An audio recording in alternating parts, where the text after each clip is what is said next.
Om Bhagavate Vasudevaya. Hare Krishna. Je souhaite la bienvenue à Schleiden. Merci. Avec ton fond d'écran psychédélique. Bienvenue à Annick aussi. Finalement, il semble que tu t'es libéré. Ouais, ben, je vais juste devoir quitter un peu plus tôt, là. Je vais quitter et quart, dans le fond, à 7h15. Il va falloir que Ok, je quitte. c'est bon. Donc, je vous remercie d'être venu, puis surtout de vous être adapté. Là, tu sais, on veut vraiment faire certainement les jeudis, mais c'est ça, c'était un gros festival hier. Il y avait une belle classe de mariage et il y avait beaucoup d'invités. Ben, c'est ça, donc merci. Et donc, ce que je veux, on aimerait faire aujourd'hui, donc on va continuer ce qu'on a débuté la semaine dernière. Il y avait déjà des personnes qui étaient là. Il y a aussi des personnes nouvelles. Donc, ce que je vous suggère, c'est qu'on va. Là, ben, j'ai déjà. Vous voyez tous mon écran. On va lire et ce que je suggère, on est après lire la toute première section de la Bhagavad Gita telle qu'elle est, qui est, on l'avait mentionné la dernière fois, est un élément très important et un élément qui rend la Bhagavad Gita qu'on étudie spéciale entre toutes les autres Gita. Le fait que hum, euh, on les auteurs la prennent au sérieux. C'est-à-dire qu'elle considère que la Bhagavad Gita, ça s'est déroulé véritablement dans un endroit spécifique, à un temps spécifique, et c'est pas une fiction écrite par un auteur en particulier. Et donc, ce qui fait que ça laisse entendre que non seulement le contexte de la Bhagavad Gita, c'est quelque chose d'historique, mais tout ce qui se trouve à l'intérieur de la Gita, on doit l'accepter de la même façon, comme étant factuel. C'est-tu un mot français? Factual? Factuel. C'est réel. OK? Donc, on avait touché à ça la dernière fois. Si je vous proposerais que pour qu'on ait tous la chance, on pourrait, ce qu'on fait d'habitude, on pourrait tous lire à chacun son tour. Est-ce que ça convient? Donc, chacun peut faire un paragraphe et je vais demander, et ouais, on pourrait lire c'est seulement je sais pas, une dizaine de paragraphes, le contexte historique et on pourra discuter après. Si vous avez des points pendant qu'on lit, ben écrivez-les pour vous en rappeler si vous voulez. Puis on pourra parler de tout ça après. C'est bon? Je vais inviter, ben, est-ce que Anne, tu voulais commencer?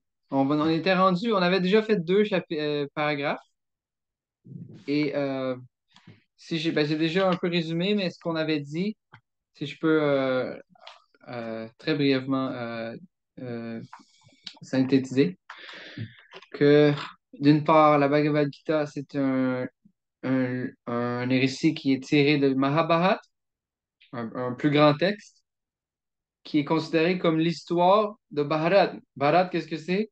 C'est cette planète. Aujourd'hui, Bharat, c'est l'Inde, mais on comprend selon les contextes des Védas, Bharat, c'est toute notre planète Terre. Donc, c'est l'histoire de l'humanité et de la planète Terre.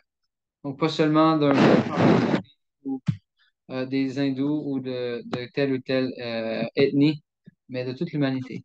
On a vu aussi que il y avait une référence à l'ère de Kali, qui est le yuga ou l'ère, l'époque qu'on est en train d'expérimenter en ce moment. Donc, dans le contexte des Védas, on voit que c'est universel et que la Bhagavad Gita, ça parle de choses qu'on peut expérimenter chaque jour de notre vie, aujourd'hui, sous la forme des symptômes de l'ère de Kali. Euh, et donc, on avait terminé par discuter de ça. On avait lu les deux premiers paragraphes. On peut passer au troisième, les deux frères. Et donc, en conclusion, pour dire que on se rappelle de la dernière session, de l'importance d'accepter comme, du moins en théorie, l'importance d'accepter cette Bhagavad Gita dans son contexte historique, c'est-à-dire accepter les faits historiques tels qu'ils sont présentés dans la Bhagavad Gita. Puisqu'on l'avait discuté, c'est dur de reculer dans l'histoire plus que 3000 ans, c'est-à-dire plus que les derniers écrits physiques qu'on peut retrouver. Donc, Je voulais passer la parole à Anne. Avec Krishna. Elle est beau, là. Alors, les deux frères,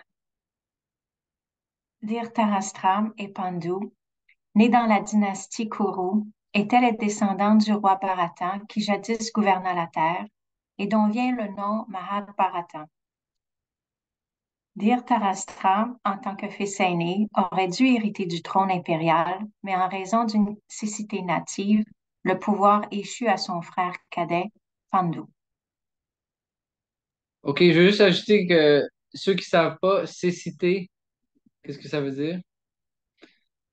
Il était Ça veut dire aveugle. être... Ouais, OK, merci. Pas tout le monde qui sait. Cécité native, là, il est né aveugle. OK. Je passe la parole à Geneviève. Hare Krishna. Toutefois, comme ce dernier mourut prématurément, ses 5 jeunes fils, Yudhishthira, Bhima, Arjuna, Nakula et Saradeva, furent confiés à Dhritarashtra, qui occupa le trône. Ainsi, les fils de Dhritarashtra et les 5 Pandavas grandirent-ils dans le même palais. Tous furent entraînés à l'art militaire par Dronacharya, maître d'armes expert, et conseillé par l'aïeul révéré du clan Bhishma. Annick. Les fils de Dhritarashtra, plus particulièrement Duryodhana, l'aîné, haïssaient et jalousait les Pandavas. Quant au faible Dhritarashtra, il désirait voir ses fils hériter du royaume à la place des fils de Pandu. OK. Dans le livre, c'est différent des paragraphes. OK. Les fils Schneiden.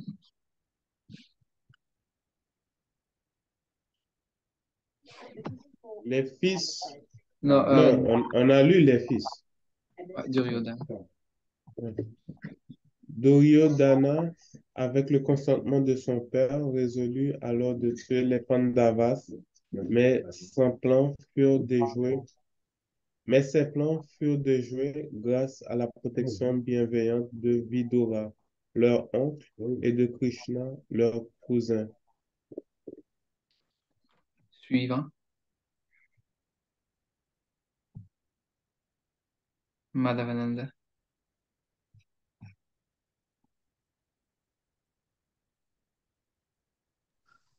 Krishna n'était pas un homme ordinaire, mais Dieu, la personne suprême, descendu sur terre dans son rôle de prince d'une dynastie contemporaine. Il était le neveu de Kunti, également appelé Prata, épouse de Pandu et mère de Pandava, en tant que parent et soutien de la religion. Krishna favorisait les vertueux fils de Pandu et les protégeait.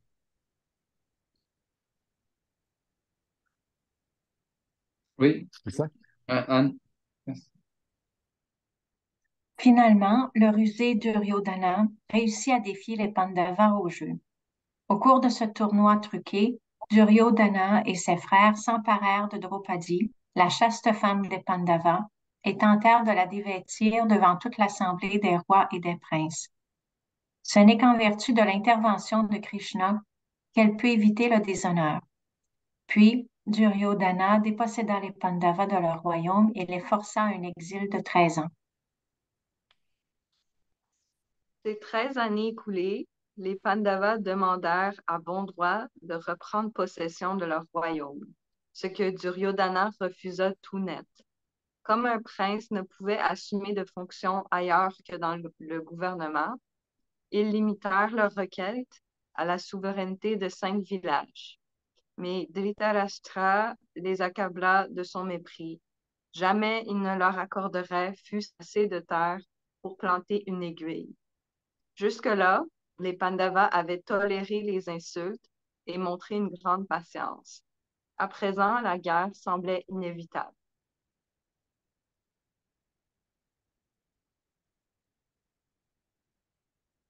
Annick, oh, Faudrait juste descendre un petit peu. OK, merci. je suis rendu. Comme... Parfait, c'est bon. Comme les dirigeants du monde étaient partagés entre deux camps, les uns s'étant ralliés au fils de Dhritarashtra, les autres aux Pandavas, Krishna offrit d'être le messager des fils de Pandu. Il se rendit à la cour de Dhritarashtra pour tenter d'intervenir en faveur d'un règlement pacifique. Sa requête fut repoussée. La guerre aurait donc lieu.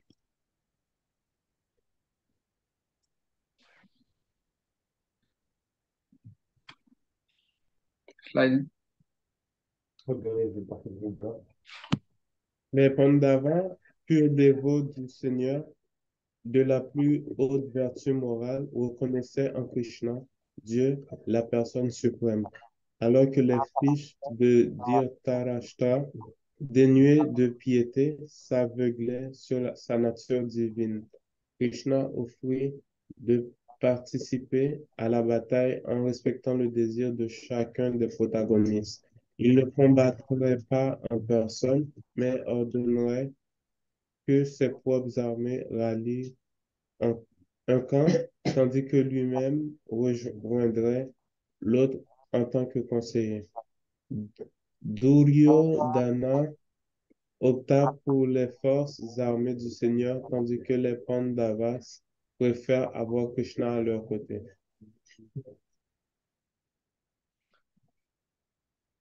Vous dites? Vous pouvez lire plus que deux phrases. Vous pouvez lire Madame Ananda.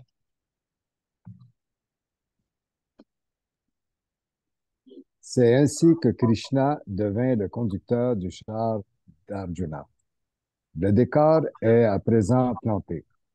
Les armées déployées en ordre de bataille s'apprêtaient à combattre. Krishna, debout entre les lignes ennemies, donne à Arjuna son enseignement divin, la Bhagavad Gita. Continue. Ouais, allez-y. Ok, tu bouges trop vite. Notons brièvement que la plupart des traducteurs anglais de la Bhagavad Gita ont presque toujours écarté la personnalité de Krishna et présenté l'ouvrage selon leur propre conception philosophique. Sous leur plume, l'histoire de Mahabharata devint pure mythologie et Krishna, un procédé poétique pour présenter les idées de quelques génies anonymes ou, ou au mieux un personnage historique mineur. Anne, vous pouvez finir. Mais Krishna, conformément à ce que dit l'ouvrage, est à la fois le but et la substance même de la Bhagavad Gita. Cette traduction et le commentaire qui l'accompagne se proposent donc d'amener le lecteur à Krishna et non de l'éloigner de lui. Krishna étant le narrateur, mais aussi l'objet ultime de la Bhagavad Gita, cette traduction présente ce grand ouvrage en conservant les termes propres. Om Jnana-timirandasya Yanjana Shalakaya Chakshur-unmilitam Yena Tasmai Shri Gurave Namaha Shri Chaitanya Manobishtam Stapitam Yena Bhutale Swayam Rupa Kadamayam Dadati Svapadantikam Namaham Vishnu Padaya Krishna Prestaya Bhutale Srimate Bhaktivedanta Swami Niti Namine Namaste Saraswati Deve Gauravani Pracharine Nirvishesha Shunyavadi Paschatya Deshatarine Vanchakalpatarubhyascha Kripa Sindhubhyev cha Patitanam Pavanibhyo Vaishnavebhyo Namo Namaha Jai Shri Krishna Chaitanya Prabhu Nityananda Shri Advaita Gadadhar Shivasadi Gaura Bhaktavinda Hare Krishna Krishna Krishna Hare Hare Hare Rama Hare Ram, Ram Ram, Hare Hare. Mukam karoti vacharam, pangam rangayate girim. Yat kripa tamaham vande, Shri Gurum Dinataranam.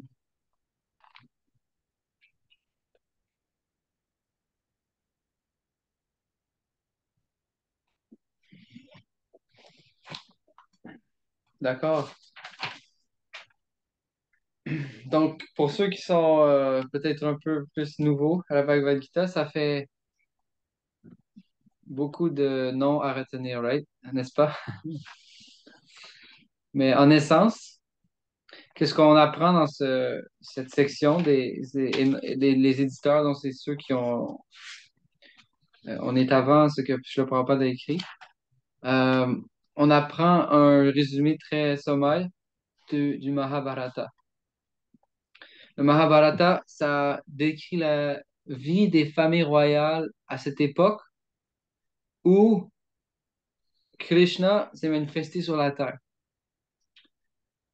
Donc, l'événement qui est important, c'est que Krishna s'est manifesté sur la terre. Bien sûr, il y a toutes sortes d'événements importants dans le Mahabharata, mais ce qu'on apprend dans la Bhagavad Gita, qui est un peu au cœur du Mahabharata, c'est justement que Krishna, comme on l'a lu ici, qui joue le rôle d'un prince d'une dynastie contemporaine, mais qui est le neveu de Kunti, dans le fond, il est le neveu en autre mot, il est le cousin des Pandavas, le cousin d'Arjuna, etc. Euh, toutes les Bhagavad Gita qui ont été écrites avant ont plus ou moins soit ignoré ce fait, ou plus ou moins écarté ce fait, ou euh, essayer de amenuiser ce fait, ou contredire, ou argumenter ce fait, que Krishna possède tous les symptômes et tous les signes qu'il n'est pas non seulement un prince ordinaire, par exemple une personnalité royale très puissante, ou même un demi-dieu, ou quelque chose comme ça, mais qu'il est Dieu, la personne suprême. Déjà, si on commence à lire la Bhagavad Gita, c'est utile de considérer ce point. Et c'est ce que les éditeurs ici nous soulignent. Qu'on doit au moins accepter, selon les termes de la Bhagavad Gita elle-même, que Dieu est présent sur le champ de bataille à Kurukshetra. Kurukshetra, c'est quelques heures de train de Delhi. Donc, c'est un lieu réel où Krishna était là comme un autre homme. Donc, ce concept-là, que Dieu est présent parmi les hommes, c'est un concept qui va choquer, ou pas choquer, mais qui va mettre au défi la plupart des gens. Je veux dire mon expérience, que ce que j'ai à rencontrer des personnes qui se disent religieuses aussi, que si je leur dis que Krishna s'est incarné, ils disent que c'est pas possible. Mais quand on discute que Dieu s'incarne, ils disent non, Dieu est trop grand. S'il venait devant toi, tu vas exploser. Non, je sais pas qu'est-ce qu'ils disent, mais ou la Terre pourrait pas supporter son poids. Euh, donc, logiquement, on peut comprendre, même avec la simple logique, que si on s'entend dans les termes que Dieu, c'est la définition, c'est une entité qui a toutes les capacités, c'est-à-dire qui est omnipotent, c'est-à-dire qu'il peut faire tout ce qui est possible, il peut faire tout ce qui est impossible.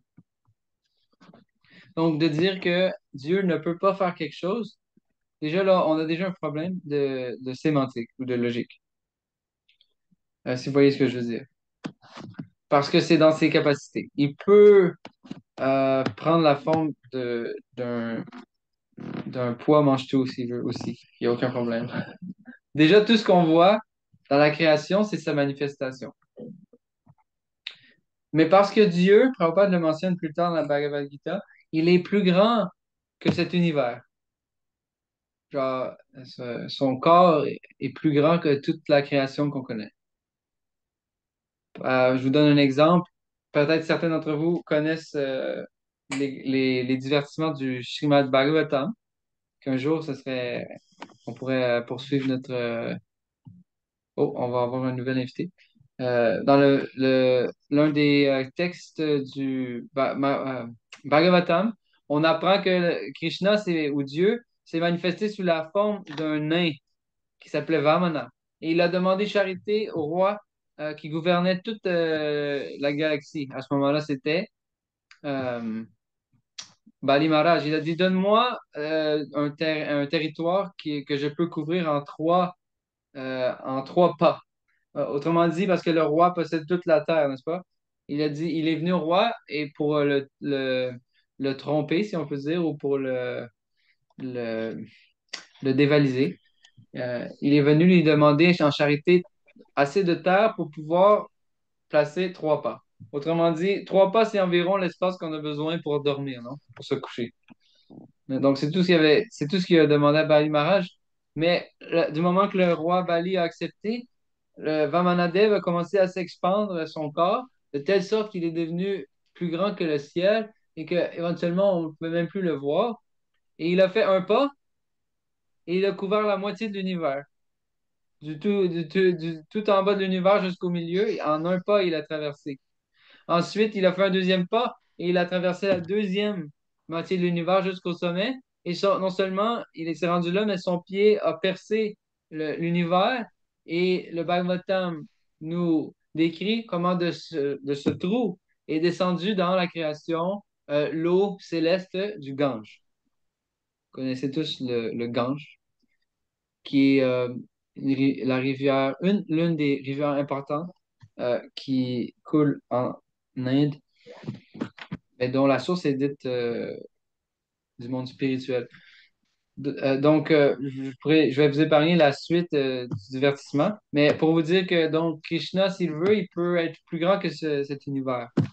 Krishna aussi, selon encore une fois les Écritures, Andan tarasta paraman chayan tarastam. Paramanu, ça veut dire un atome. Il est situé à l'intérieur de l'atome également. Ça veut dire à la fois qu'il est plus grand que tout ce qu'on peut concevoir, il est plus petit que tout ce qu'on peut même imaginer. Prabhupada dit donc, c'est pourquoi c'est tellement difficile de s'imaginer que Dieu peut être devant moi d'une taille moyenne en agissant comme un être humain. Euh, mais parce que c'est inconcevable, on ne devrait pas le rejeter non plus. Mais par la logique seulement, on peut comprendre que c'est tout à fait possible pour lui, comme c'est possible, la reine Kunti l'enseigne dans le premier chant du Bhagavatam, comme un acteur qui joue sur une scène, c'est très possible pour la personne suprême de jouer parmi les hommes comme le rôle d'un homme. Si même nous qui sommes ces parcelles, nous pouvons jouer le rôle, bien sûr, nous sommes des individus, mais si on peut jouer le rôle d'un être humain, pourquoi lui ne peut pas le faire? Ça veut dire qu'il peut faire moins que nous. Mais on comprend donc quand Krishna ou quand Dieu, parce qu'il ne se manifeste pas seulement, on va l'apprendre plus tard dans le texte, mais il se manifeste à de nombreuses reprises. Dans cette copie-là de la Bhagavad Gita, il n'y a pas la photo, mais il y a une belle photo des... Ok, je veux juste vous confirmer que je pense que mon Zoom j'ai perdu mon forfait Zoom, là. Fait que dans 10 minutes, je vais devoir recommencer le meeting, ok? Je suis désolé pour ça. Krishna se manifeste de façon périodique, mais quand il vient, il fait toujours des activités extraordinaires. On le voit tout au fil des descriptions du Mahabharata et du Srimad Bhagavatam. Krishna fait des choses que personne ne peut imiter. Donc, le point qu'on veut faire ici, simplement, c'est que c'est un concept assez révolutionnaire parmi toutes les traditions spirituelles, ce concept d'avatar. Et c'est un concept qui va se développer au fil de la Bhagavad Gita qu'on va découvrir dans plus de détails, où Krishna va se révéler sa divinité graduellement. Puisqu'il joue le rôle d'un homme, à prime abord, il est seulement un prince que tout le monde accepte comme tel. Je veux juste faire une note sur ceux qui ont eu la chance d'être ce dernier dimanche. C'est ça, dimanche dernier, oui, on avait la visite de Garuda Prabhu. Je fais juste une parenthèse sur ça, puisque c'est en relation avec notre sujet, mais c'est un disciple de Prabhupada qui a beaucoup de connaissances, qui a étudié la Bhagavad Gita dans les universités, puis qui l'enseigne, le livre, voilà, à partout. En Amérique, il est un professeur. Il mentionnait, il n'y a aucun écrit dans le monde, un écrit, euh, comment on dit, religieux, qui commence comme la Bhagavad Gita. Donc, d'habitude, un écrit religieux, ça commence plutôt avec une phrase comme euh, euh, au début était le Verbe, et le Verbe se fit homme, et Dieu était le Verbe, et le Verbe était avec Dieu. Quelque chose comme ça. Où Dieu a dit que la lumière soit, et la lumière fut. Ah. Donc ça, c'est clairement un texte, on parle clairement d'un texte religieux. Euh, mais ici, de quoi qu'on parle? On parle d'une bataille entre clans dans une famille. Ça pourrait être genre le sujet d'un téléroman. Non, ça peut... Donc, d'ailleurs, c'est le sujet de nombreuses téléséries en Inde.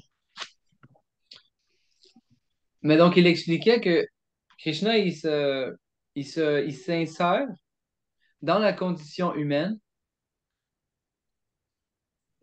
encore une fois, jouant le rôle d'un homme pour nous montrer quelque chose d'universel. Ce qui est décrit dans la Bhagavad Gita dans les tout débuts, ici, cette guerre entre les frères, et lorsqu'on va entrer dans le premier chapitre, toutes les différentes personnalités qui sont présentes, et le conflit que Arjuna va faire face ici en ayant à combattre sa propre famille, comme on l'a lu dans cette section, c'est quelque chose qu'on va retrouver partout.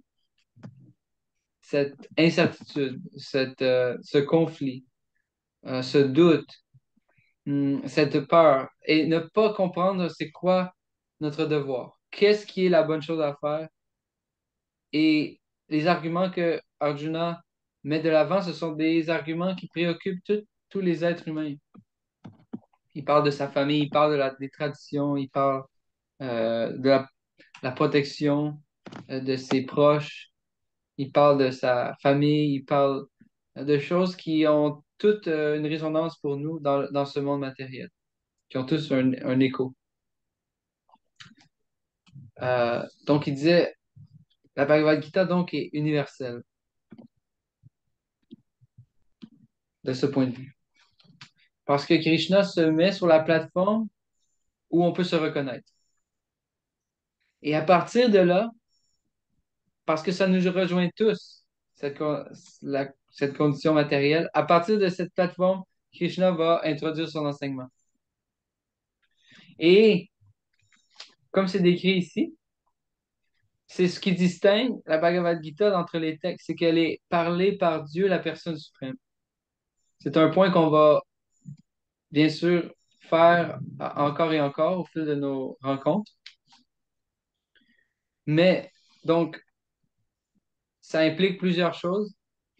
Que déjà, le texte de la Bhagavad Gita, on l'a accepté dorénavant comme la vérité absolue, puisqu'elle est énoncée par Dieu.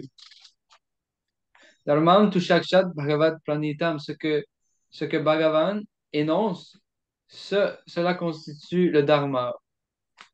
Euh, euh, donc, euh,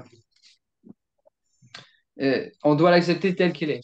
Si on pense que Krishna est un être comme les autres, ou un grand roi très puissant, déjà, c'est si on pense pas que à l'ère moderne, on a plus l'impression euh, que pas carrément Krishna, c'est une mythologie, vous comprenez? Ou une histoire inventée. Mais déjà, si on pense que c'est soit une mythologie ou encore un personnage très puissant, mais qui n'est pas Dieu, alors pas besoin de lire la Bhagavad Gita. Ou puisque toute personne qui n'est pas Dieu est sujet à se tromper, à faire des erreurs. Donc, ça équivaudrait à dire que le Bhagavad Gita, c'est simplement un autre livre qui nous expose les idées d'une grande personnalité. Ou, qu'est-ce qu'il se disait ici? Les idées d'un génie anonyme. Comme c'est la mode à l'époque moderne d'inventer un personnage et de dire nos idées à travers un personnage. Mais Vyasadeva n'a pas le temps qui est l'auteur de la Bhagavad Gita, n'a pas le temps pour inventer des personnages, mais plutôt il écrit le récit historique de ce dialogue avec Krishna. Donc, euh, donc graduellement, cette divinité de Krishna, il va la révéler euh, au fil des chapitres. Mais c'est pas dès le début explicitement dit comme ça. Mais au fil des chapitres, Krishna va parler de son apparition sur la terre. Il va dire à Arjuna que toi et moi, nous avons toujours existé. Mais moi, je me rappelle et toi, tu oublies. Donc, il donne des indices comme ça. Éventuellement, il parle de cette création. Il dit que cette création, c'est l'univers qu'on connaît, c'est son émanation. Et il va dire que toute chose qui se produit est, pardon, est sous son contrôle, etc., etc. Et finalement, dans le chapitre 10 et 11, il va révéler sa forme universelle directement à Arjuna. Donc, voilà donc c'est une parenthèse que je voulais faire, mais que voilà un point qui est intéressant qu'il avait apporté notre invité, Garuda Prabhu. Euh, de ce point de vue-là, c'est un concept révolutionnaire, mais euh, qu'on l'écrive dès le début du livre comme ça, c'est pour qu'on accepte le livre dans le bon esprit dès le départ. Donc, une autre chose qu'on veut mentionner, c'est cette guerre ou ce conflit qui existe entre les frères Pandavas et les Kurus, qui illustre euh, le sentiment et pardon, les, ca- les, ca- le- les caractéristiques qui définissent les dévots et qui définissent les non-dévots ou ceux qui ne sont pas des dévots. Les Pandavas démontrent parfaitement le caractère de quelqu'un qui est toujours prêt à dépendre de Krishna. Alors que les Kauravas, ou leurs cousins, étaient toujours en quête de comment... Oh, il me reste moins d'une minute. OK, avant de continuer, je vais devoir vous réinviter. Désolé pour l'inconvénient. On va devoir se réinscrire à Zoom. OK, si vous me permettez, merci beaucoup. Je vais vous renvoyer le lien sur notre page.